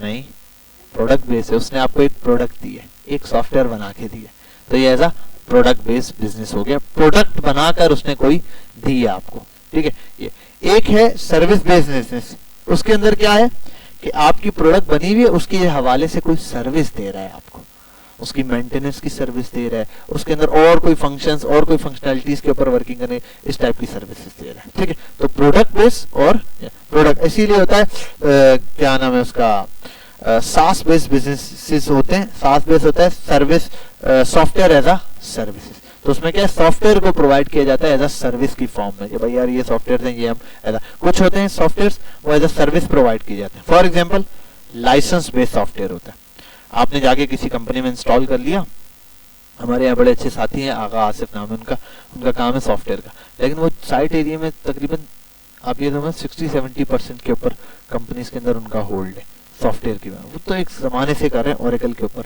उन्होंने सब कंपनीज को सॉफ्टवेयर अपना बना के बेच दिया से मुराद उनके सिस्टम में इंस्टॉल कर लिया, अब वो मंथली उनको पैसे देते हैं, कोई 50,000 देता है, कोई 20,000 देता है, कोई 4 लाख देता है, कोई 2 लाख देता है, कोई 1 लाख देता है, बस वो एक दफा अब सिस्टम में कोई भी मसला आएगा वो बुलाते हैं, ये सॉफ्टवेयर वो सॉल्व कर देते हैं, किराया दे रहे हैं। जब कोई फॉर एग्जांपल महीना गुजरता है, 1.5 महीना गुजरता है, फॉर एग्जांपल 1.5 महीने का थ्रेशोल्ड रखा हुआ है, अगर महीने बाद कोई पेमेंट ना दे, बोले नहीं दे रहा, आप तो इंस्टॉल कर दिया, वो लाइसेंस होता है, एक्सपायर होता है, सॉफ्टवेयर अटक जाता है। अब सॉफ्टवेयर जैसे ही अटकता है कंपनी से तो गले में फिट हो जाती है भाई कि अब क्या मसला हो गया, हम तो आगे चल नहीं सकते, तो वो ऐसी बातें पे करने को रेडी होते हैं। अच्छा अब कंपनीज सर खुद का बना ले, खुद के साथ खुद कर रहा है। अब पता है क्या, ठीक है खुद कर ले, एक दफा सॉफ्टवेयर बनाएगी, 1 लाख रुपए 2 लाख रुपए खर्चा है, लगा दिया।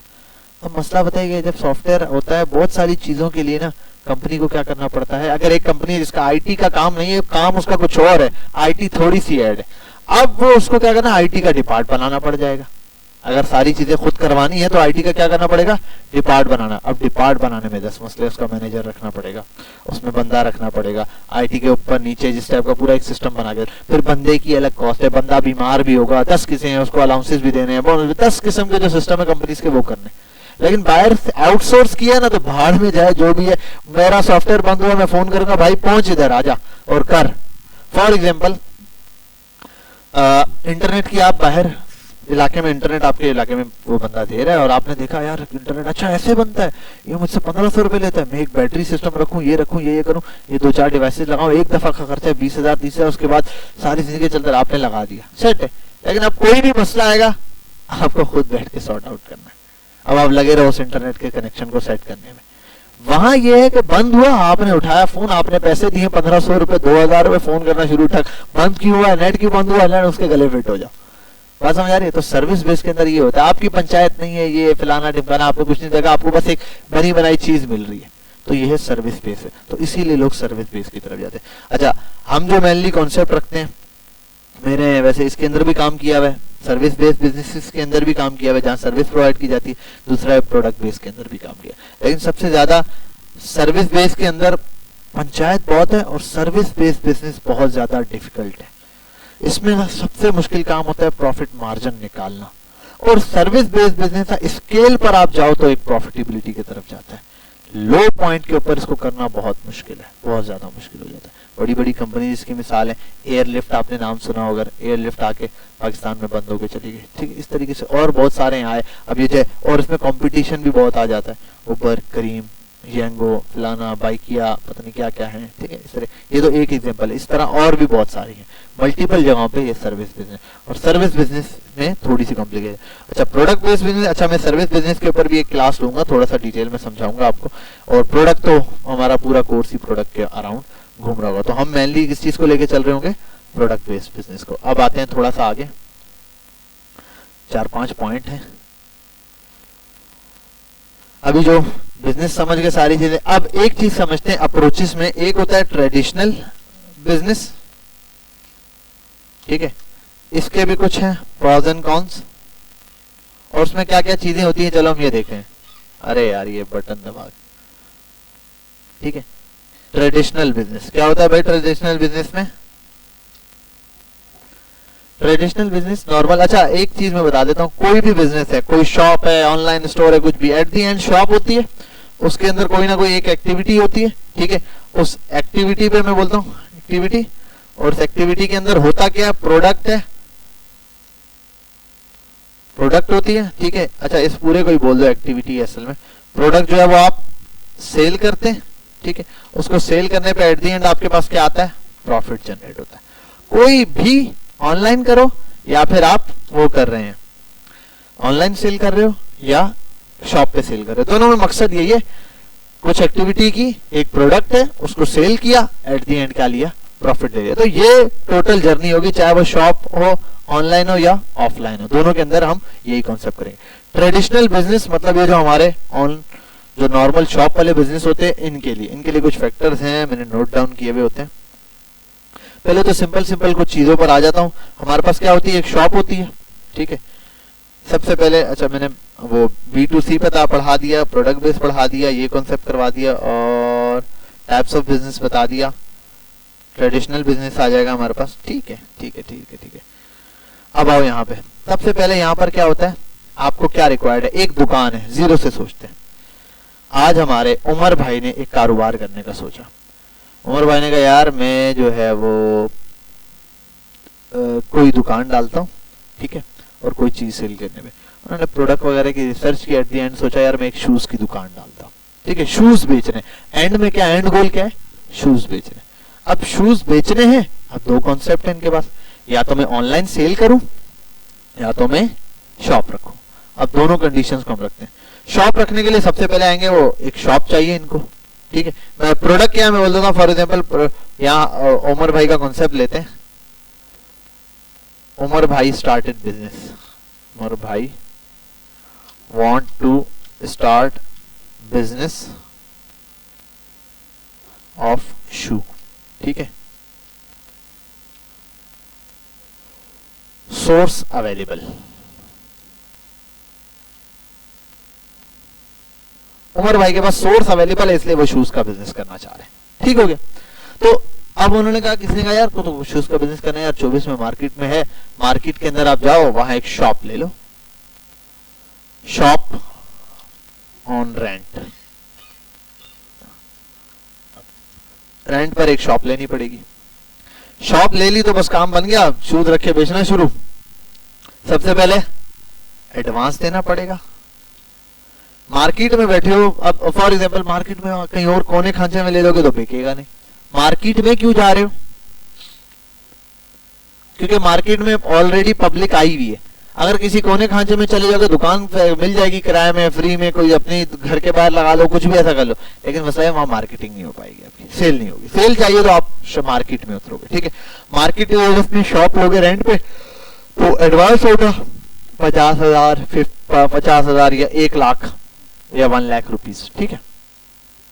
ये आपके पास ये क्या लिख दिया है, ये आपका एडवांस होगा। इसी तरीके से मंथली रेंट भी देना पड़ेगा, मंथली रेंट भी है, ठीक है। अगर आप शॉप पर जाते हो तो ये बस यहाँ पे कॉन्सेप्ट खत्म, यही देना किराया और ये देना, बस फिर हो गया काम। नहीं, शूज बेचना है तो ऐसे क्या जमीन पे डालोगे? शॉप डेकोरेशन या फिर शॉप की डिजाइनिंग। अब शूज बेचने, आपको पता है आप मार्केट में जाओगे, कैसी कैसी शॉप्स हैं, रैक्स बनवाने पड़ेंगे आपको, ठीक है, मल्टीपल चीजें हैं, तो कितना खर्चा आता होगा? 2-3 लाख रुपए तो कहीं भी नहीं गए, कम से कम भी। अब मैं लिख देता हूं फॉर एग्जांपल 3 लाख मिनिमम भी लूं तो 2 लाख तो लाजमी चाहिए, ठीक है।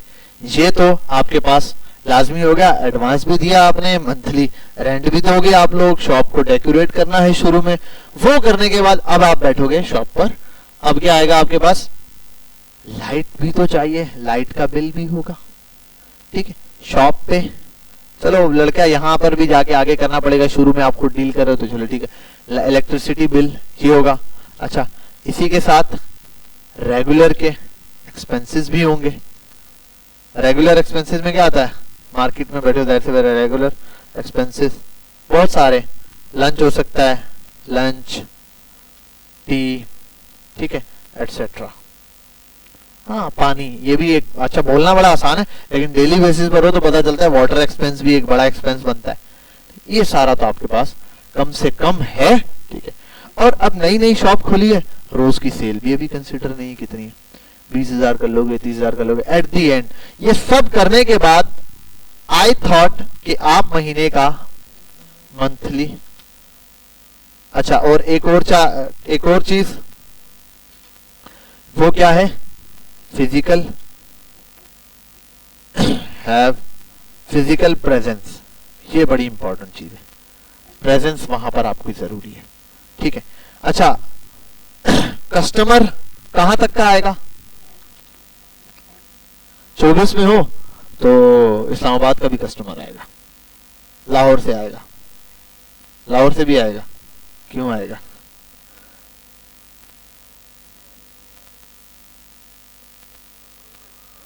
नहीं उस तरह नहीं, वैसे एक आध कस्टमर की एग्जांपल नहीं दे रहा, वो बात ठीक है आपकी। हाँ, वो तो मैंने कहा ना डिजाइनिंग के अंदर है, डिजाइनिंग मार्केटिंग सब है। अच्छा, मार्केटिंग की इतनी जरूरत नहीं है। फॉर एग्जांपल 24 में भी आप बहुत सारी दुकान से लेते हो, हर दुकान के बैनर देख के तो अंदर जाते नहीं, चले जाते हो बस दुकान ले। तो मार्केट को खोलने का ये मकसद है। हाँ, अगर अलग से खोलना है तो फॉर एग्जांपल एक दुकान में हब रिवर रोड है, सुनसान रोड है, उस पर जाके खोल दो, कस्टमर आएगा? नहीं आएगा। क्यों नहीं आएगा? किफाया का तो आता है। अब वो किफाया है, वो अपनी मार्केटिंग करता है, लाखों रुपए मार्केटिंग पे लगाता है। मैं मार्केटिंग पे लगाऊं फिर आ जाएगा कस्टमर। लेकिन हम इसीलिए तो मैं मार्केट में 2 काम होते हैं, या तो आप बिल्कुल सबसे अलग हो जाओ, मार्केटिंग करोगे लोग आपके पास आए, या फिर जहां हुजूम इकट्ठा है वहां जाके बेचना शुरू कर दो। 2 कॉन्सेप्ट है ना भाई। मार्केट में क्यों घुसे? क्योंकि लोग वैसे ही ऑलरेडी आ रहे हैं, तो जाओ। वहां पर भी एक चीज होती है, शुरू की दुकान मिल जाए, शुरू की दुकान मिल जाए। क्यों? क्योंकि स्टार्ट में लोग ज्यादा जल्दी आते हैं, ठीक है। तो कस्टमर तो आ रहे हैं वहां पे। कस्टमर कहां तक का आएगा? कस्टमर एरिया वाइज में बोल दो, फॉर एग्जांपल ऑल बल्दिया आ जाएगा। यहां पर अगर 24 मार्केट है तो बल्दिया का आ जाएगा, और हाँ नेवल आ जाएगा। मैं हब का बोल देता हूँ, हब चौकी से आ जाएंगे कस्टमर, ठीक है। और कहां से आएगा? शेरशाह से आ जाएगा, ठीक है। बस ये आ जाएगा। या जैसा कोई लियारी भी मुश्किल सदर उनको करीब पड़ता है, यहाँ नाजमाबाद वाले नहीं आएंगे यहाँ, तो ये इतने लोग आपके पास आ जाएंगे कस्टमर, ये होंगे डेली के। यहाँ से ज्यादा आपकी अप्रोच नहीं जा सकती, ठीक है। तो यहाँ पर एक कॉन्सेप्ट आपके लिए आ गया। अच्छा, इसमें क्या है कि एंट्री बैरियर डायरेक्टली कोई है आपके लिए, मतलब इन होते हुए मार्केट में कोई बैरियर आएगा? बस आपको शॉप खाली मिल जाए तो बस कहानी खत्म, कोई बैरियर नहीं। आप क्या बेच रहे हो, क्या मतलब है, किसी को किसी चीज से और मतलब नहीं होगा। तो ये फिजिकल शॉप के अंदर ये रहा। और ये सब करने के बाद मंथली अगर मैं बोल देता हूँ बहुत अच्छा है, अगर आप अकेला अर्न कर लो तो शायद 1 लाख और मे बी 1.5 लाख कमा लोगे, ठीक है। ये है मेनली। अगर कोई बहुत ही अच्छा खेल रहा है तो भाई बहुत ही खर्चा किया हुआ है। और ये अच्छा, एक और बात है कि मैंने ये तो सिर्फ ये चीजें लगाई हैं। अब जब शॉप है ना, तो सबसे बड़ा मसला क्या है? इन्वेंटरी। शॉप पे ऐसा तो नहीं है सारे रैक से यार माल भरना है। एक काम कर, हर शूज की पिक्चर खींच के डब्बों में लगा दे, जब ऑर्डर आएगा तो ले आएंगे। नहीं, माल लाना पड़ेगा। और ये तो बड़ी दुकान में तो शायद 20-25 लाख का माल भी कम पड़ जाएगा। 20-25 लाख रुपए का माल कुछ भी नहीं होता दुकान में रखने के लिए। दुकान पे आप लगाओ तो एक कॉलम, लोग 2 कॉलम भरते हैं, बताते हैं 10 लाख का माल आ गया यार इसमें। अरे 2 कॉलम में 10 लाख का माल आ गया। हाँ यार, वजह ये है कि शूज है, उसके अंदर हर आर्टिकल रखा है, हर डिजाइन होगा, हर साइज में होगा, कलर होगा। एक शूज उठाया, आपने कहा ये वाला शूज है, रेड कलर में बेस्ट है। एक कलर नहीं लेना, 2-3 कलर लेने पड़ेंगे। 2 कलर, चलो एक कलर फिर भी चल जाएगा। लेकिन अब एक बंदा आया, उसको ये शूज चाहिए, जी बेस्ट है, ये लें सर। अरे भाई क्या कर रहे हो, मेरा पाँव तो देखो, साइज भी तो चाहिए। हर साइज, और हर साइज के अंदर फॉर एग्जांपल 20 पीस 50 पीस उठाना पड़ेगा। एक दो पीस तो वो देंगे नहीं, तो ये उठाओगे और फिर एक 2 लोगे तो रोज क्या मार्केट ही जाते रहोगे, तो माल भी ना, तो 20-25 लाख रुपए चाहिए। ये ऑनलाइन शूज बेचने के लिए ये सारे चाहिए। अब ऑनलाइन के अंदर क्या है, यहां क्या है, इसमें क्या है, एक बड़ा बैरियर है। बैरियर क्या है यहां? बैरियर है सबसे ज्यादा हाई, मैं ये लिख देता हूं, बहुत ज्यादा पैसा चाहिए, ठीक है, बहुत ज्यादा पैसा चाहिए। अगर ऑनलाइन के अंदर आ जाऊं तो सबसे पहली चीज, नो बैरियर, कोई बैरियर नहीं है भाई। दुकान का किराया भाड़ में गया, व्हाट्सएप बनाओ, फेसबुक पेज बनाओ, फ्री में बनाओ, किसी चीज में कोई पैसा नहीं। फेसबुक पेज बनाने के कोई पैसे लेगा? नहीं लेगा। इंस्टाग्राम पेज बनाने के कोई नहीं लेगा। व्हाट्सएप बनाने के कोई पैसे लगेंगे? नहीं होगा। तो ये वाली चीज तो सबसे पहले no barrier, like shop, rent etcetera, ये वाला तो बैरियर ही खत्म हो गया। अच्छा, इसमें और कुछ चीजें हैं, मैं देख लूं, मैंने मिस तो नहीं किया। पिछले वाले में डेली बेसिस भी लिख दिया, ये रहा। अच्छा, एक और चीज, huge market to capture. Market बहुत बड़ी है। आप पूरा पाकिस्तान, आप लिख दो होल पाकिस्तान, आप पूरा का पूरा पाकिस्तान टारगेट कर लो। आप पाकिस्तान में कोई स्पेसिफिक सिटीज टारगेट कर लो, आप अपनी मर्जी का जेंडर टारगेट कर लो, जो मर्जी है कर लो, वो आपके ऊपर है। तो यहाँ क्या है, आपके पास मार्केट साइज बहुत बड़ा है। और यहाँ पे अच्छा, इसमें ऊपर जो अब मैं कुछ चीजें लिखता जाऊंगा यहाँ पर, और ये अच्छा, अब नीचे आता हूँ तो low cost, low payment need to start, कम पैसा चाहिए स्टार्ट करने के लिए। ये 2 पॉइंट्स मैंने एक साथ ही कवर किए। कम पैसे के अंदर स्टार्ट हो जाएगा, इतना ज्यादा नहीं है, प्रोडक्ट भी बहुत ज्यादा नहीं है, ठीक है। अच्छा, इनिशियली इसमें एक बड़ी अच्छी चीज है, वो क्या है, वो लिख देता हूं, 24/7 कस्टमर सर्विस।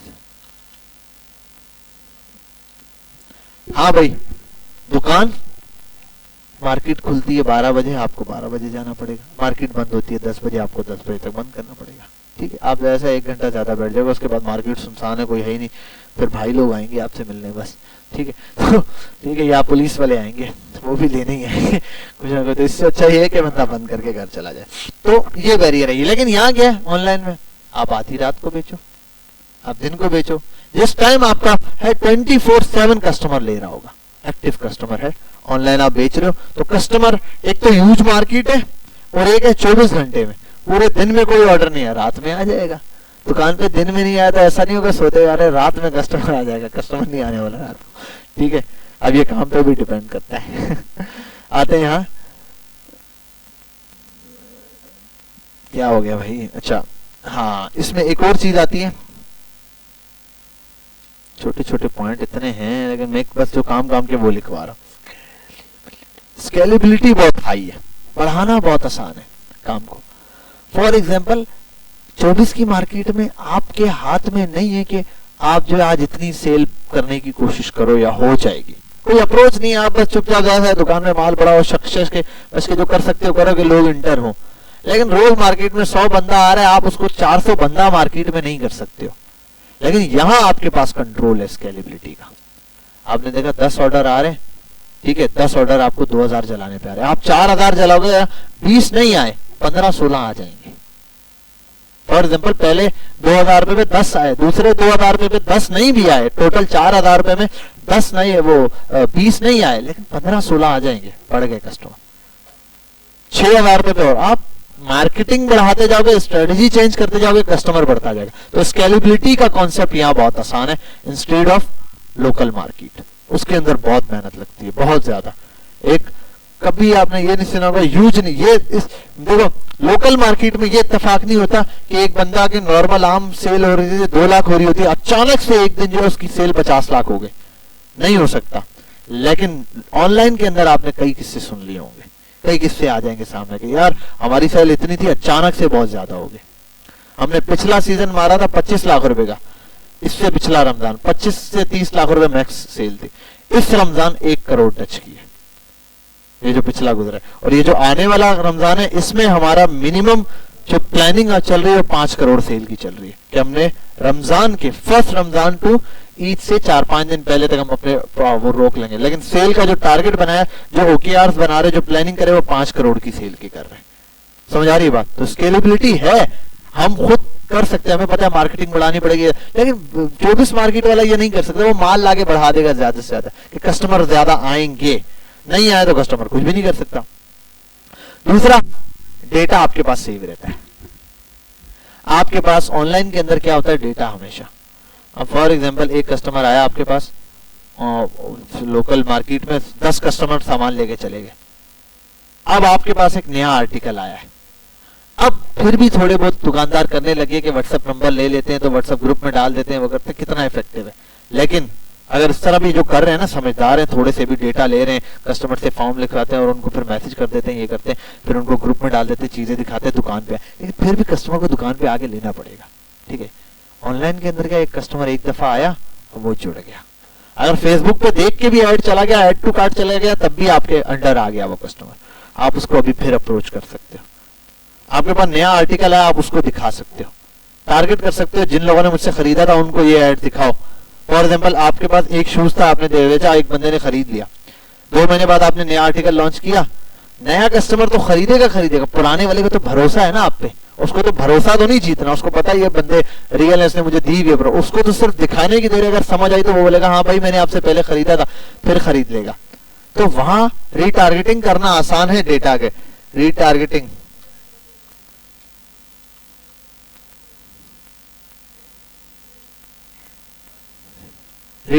इजी है। ठीक है, आगे आते हैं, 2-4 चीजें और हैं, वैसे तो इसमें बहुत है। अच्छा, इसमें अब डेटा में बहुत सारी चीजें, हेल्पिंग इन डिसीजन, ये डेटा के फवायद हैं, आपको डिसीजन लेने में मदद करेगा कि यार आपके पास जितने ऑनलाइन कस्टमर आ रहे हैं वो बता रहे हैं, रिव्यूज देते हैं, फीडबैक। आप दुकान से एक बंदा सामान लेके चला गया, आपकी दुकान पे आना छोड़ दिया उसने, क्यों? आपने जो चीज दी थी उसके अंदर मसला था, अब वो कस्टमर आपको नहीं बता सका। ऑनलाइन के अंदर आपके पास चांस है, आप कस्टमर को अप्रोच करो, कैसा लगेगा, क्या मसला है मैम, चेंज भी कर दो, कोई मसला नहीं है, ऑफर दे दो, कोई मसला नहीं। लेकिन प्रोडक्ट के अंदर मसला पता चल गया, नेक्स्ट टाइम उस मसले को क्या करना है, रिजॉल्व करना है। एक बंदे ने कहा यार इसका बटन बहुत नाजुक है, टूट जाता है जो आपने प्रोडक्ट दी है, ठीक है आपको पता चला, अब आप बटन पे काम करोगे। ऑफलाइन वाले को पता नहीं चलता है जब तक उसके पास कोई ऐसा कस्टमर दुकान पे स्पेशली आए ना, और इत्तेफाक से कोई आएगा, वरना नहीं होगा तो नहीं होगा, ठीक है। रीटारगेटिंग मैंने बता दिया। मार्केटिंग एनालिसिस बहुत आसान हो जाता है, मार्केट को एनालाइज करना। फॉर एग्जांपल ये जो चीज चल रही है ये कितने रुपए तक की चल रही है, मार्केट में क्या हिसाब किताब है, कितने लोग बेच रहे हैं, ये सब ऑनलाइन बहुत आसान है। वैसे लोकल मार्केट में बहुत मुश्किल है जाके ढूंढना, कहाँ अवेलेबल है, जाहिर सी बात है आपको निकलना पड़ेगा, ढूंढना पड़ेगा, इतनी मार्केट है, कोई एक दुकान रहेगी तो पता है। ऑनलाइन के अंदर बहुत आपके पास ऑप्शन है, आपने 1 घंटा 2 घंटे लगाए, इतने सारे आपके कॉम्पिटिटर्स निकल आए, वो क्या कर रहे हैं, किस अप्रोच से बेच रहे हैं, आप वो कर सकते हो। तो वो चीज अप्रोचेज उठाना क्या हो जाएगा आपके लिए, आसान हो जाएगा। अच्छा आगे 1-2 और पॉइंट है। अच्छा इन्वेंट्री हैंडलिंग भी बोलता है, कस्टमर सेटिस्फेक्शन भी। हाँ इन्वेंट्री हैंडलिंग इसमें काफी आसान हो जाती है, ठीक है। फॉर एग्जांपल आपके पास जो है वो लिमिटेड स्टॉक ही आपने रखना है, किसी को दिखाना नहीं है, जो बिक रहा है जितना उतना साथ साथ उठाना है, ठीक है। इसके ऊपर मैं स्ट्रेटेजी डिटेल में बताऊंगा, ये है। इसके बाद कस्टमर सेटिस्फेक्शन बड़ी आसान है, मतलब रिव्यूज वगैरह आप बहुत अच्छे से ले सकते हो, आपको कस्टमर सेटिस्फेक्शन पता चलेगी, कस्टमर से सेटिस्फाई है या नहीं, उनके रिव्यूज लेना, ये सारी चीजें यहाँ पे। ऑफलाइन के अंदर बहुत मुश्किल होता है, ठीक है। ऑफलाइन में कुछ दुकानदार होते हैं अच्छे, जो क्या करते हैं आपको वो देते हैं, नंबर देते हैं, आपका नंबर लिख लेते हैं, कॉल करके पूछते हैं, ऐसे सर्विसेज वाले लोग होते हैं कुछ, लेकिन मेजोरिटी ऑफ टाइम नहीं मिलते आपको। तो कस्टमर सेटिस्फेक्शन यहाँ बहुत आसान गेम हो जाता है, तो ये बहुत आसान है। अच्छा लास्ट चीज, लो ह्यूमन रिसोर्सेस। दुकान के मुकाबले या ऑनलाइन शॉप के, ऑफलाइन शॉप के मुकाबले यहाँ ह्यूमन रिसोर्सेज बहुत कम होती है, ऑटोमेशन बहुत ज्यादा है। ऑटोमेशन, आप चीजें ऑटोमेट कर सकते हो। जैसे मैंने कॉल की एग्जांपल दी थी, हमने एक बंदा रखा हुआ था, कस्टमर्स को कॉल करता था। अब रात को एक बंदा ऑर्डर कर रहा है, उसको दिन में कॉल जा रही है, सुबह में कॉल जा रही है, वो बंदा सोया हुआ है, उसने रात को ऑर्डर किया था, उसको रात को ही कॉल जाती, कंफर्म करना आसान हो जाता, कंफर्म है, उसका नंबर ऑन है नहीं, तो ऑटो रोबो कॉल लगा दी, जान छूट गई। उन्होंने रात को ऑर्डर 3 बजे बुक कर रहा है, जैसे ही ऑर्डर लगा 3 मिनट में कॉल आ गई, हेलो अस्सलाम वालेकुम सर आपने ऑर्डर बुक किया, उसने अभी हाँ अभी किया, यस कर दिया, ओके। नुमाइंदे से बात करनी तो भी पता चल गया, वरना कंफर्म और कैंसिल फटाफट से पता चल रहा है।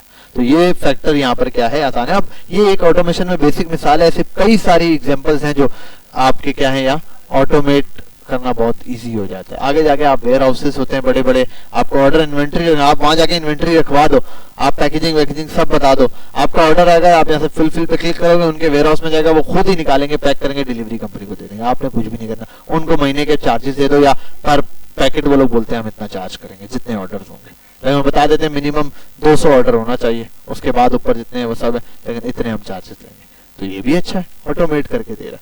तो ऑनलाइन बिजनेस और ट्रेडिशनल बिजनेस के अंदर बेसिक्स ये डिफरेंसेस हैं जो मैंने आपको बताए हैं, ये आपने कोशिश करनी है अंडरस्टैंड करने की। ये वीडियो आपको मिल जाएगी, इसमें आना ये सारी चीजें, ये सब कॉन्सेप्ट ध्यान में रखते हुए आप जब काम करोगे ना, आपको काम में भी मजा आएगा और आपको सारी चीजें क्लियर होंगी कि अच्छा यार ये वाला काम है, अभी मैंने इस पे ये डिसीजन ले रहे हैं। मैंने पहले दिन बताया ये कोर्स एंड कराना बहुत आसान है, 4 चीजें मैंने आपको बतानी, ठीक है। कितनी 4 महीने की क्लासेस है, 1 हफ्ते में 2 क्लासेस है, 1 महीने में 8 क्लासेस है, 8 चौक 32, 32 क्लासेस है। 32 क्लासेस जा रही हैं 2-2 घंटे की।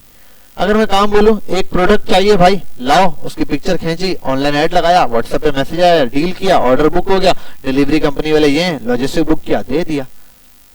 ये मैं आपको 2 क्लासेस में खत्म करवा सकता हूँ, सिंपल बात है। लेकिन मसला ये है 2 क्लास में एट दी एंड आप फिर वही बैठे हुए यार हो क्या रहा है। जब तक आपके जहन में हर चीज क्लियर नहीं होगी कि यार मैं ये काम कर क्यों रहा हूँ, प्रोडक्ट कौन सी सिलेक्ट करनी है, क्यों सिलेक्ट करनी है, इसके पीछे का रीजन क्या है, पूरी स्टोरी लाइन आपको पता होगी, ये करना है नहीं, डिसीजन लेने में बहुत आसानी होगी। समझ रही बात? तो ये वाला कॉन्सेप्ट आपने समझना है। उसके लिए जितनी चीजें बताई ये सब ला दें, और सबसे बेस्ट ये क्या करें कि खुद भी चीजें पढ़कर आए, ठीक है। जब वो पढ़ कर आएंगे तो फिर हम जो इंशाल्लाह उस पर डिस्कशन ऐसा करेंगे। अब नेक्स्ट क्लास में हम इंशाल्लाह ये जो आज पढ़ा है इसके ऊपर डिस्कशन करेंगे स्टार्ट में। फिर हमारी नेक्स्ट क्लास है कि वाई अकाउंटिंग इज इम्पोर्टेंट, ठीक है, अकाउंटिंग क्यों इम्पोर्टेंट है बिजनेस के अंदर, और फिर बिजनेस के अंदर हम बिजनेस की बेसिक अकाउंटिंग सीखेंगे, ठीक है, वो भी 1 या 1.5 क्लास की है, उसके अंदर ये चीज समझ आएगी। फिर हम प्रोडक्ट की तरफ मूव करेंगे, फीचर्स ऑफ प्रोडक्ट पढ़ेंगे, प्रोडक्ट की सोर्सिंग के हवाले से पढ़ेंगे, लिस्टिंग पढ़ेंगे, स्वैट लॉ एक वो पढ़ेंगे, फिर हम फाइनल प्रोडक्ट के ऊपर आएंगे।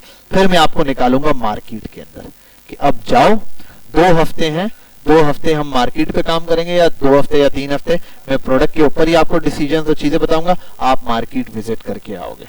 हर 2 दिन बाद 3 दिन बाद मार्केट जाओगे, बोल्टन जाओगे, यहाँ जाओगे, नास प्लाजा वाली साइड पर जाओगे, मल्टीपल जगहों पे जाओगे, प्रोडक्ट्स उठाओगे, उनके रेट्स लोगे multiple, at the and 20, 25, 30 product की लिस्ट बनाओगे, उनमें से मैं शॉर्ट लिस्ट करता जाऊंगा, एंड में 2 या 3 प्रोडक्ट आप फाइनल करोगे। फिर आएगी जब हम मार्केटिंग सीख लेंगे, आप उनको टेस्ट आउट करोगे, तब तक आप उनके क्रिएटिव्स पे काम करोगे, उनकी वीडियोस बनाओगे, इमेजेस ये सब जमा करोगे, ठीक है। ये टाइम टू टाइम चीजें करोगे तो बहुत, मेरे कोर्स के एंड होने से पहले मैं गारंटी देता हूँ आपकी ना अच्छी सेल हुई भी होगी। लेकिन अगर आप कोई भी चीज साथ साथ छोड़ते जाओगे ना, तो फिर एट दी एंड वही बात है कि आप 2 क्लासेस भी पीछे हो जाओगे तो मसला रहेगा, ठीक है। कोई क्लास रह जाए तो आपने कोशिश करनी वीडियो देख के उसको निपटाना है। कोई क्वेश्चन है किसी का तो आप लाजमी पूछें।